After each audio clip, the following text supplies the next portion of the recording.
You mentioned collective bargaining. We're going to get into some collective bargaining stuff that, just this year since you've been on the board, you've had the opportunity to see how some grievances have worked.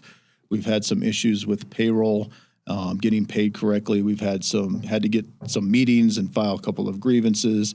So you've been intimately involved with that portion of it.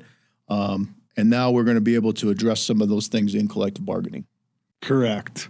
So the grievance that I was a part of was the holiday pay for January 1st, which myself, like just about every other member who took the holiday for pay, was paid inaccurately. And then we did, the city solved the problem. So they said, myself and a couple other board members met with the people from finance and payroll as well as Deputy Chief Montoya. And they explained to us how they calculate pay for the holiday.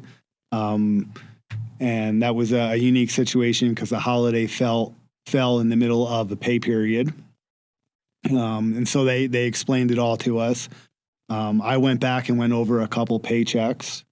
The numbers still wasn't adding up to me. I'm not an accountant.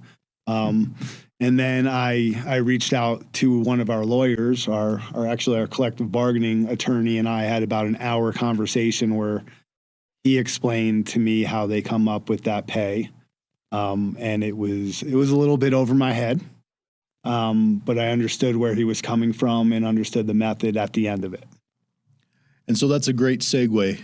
So it's been brought up, we're going into collective bargaining.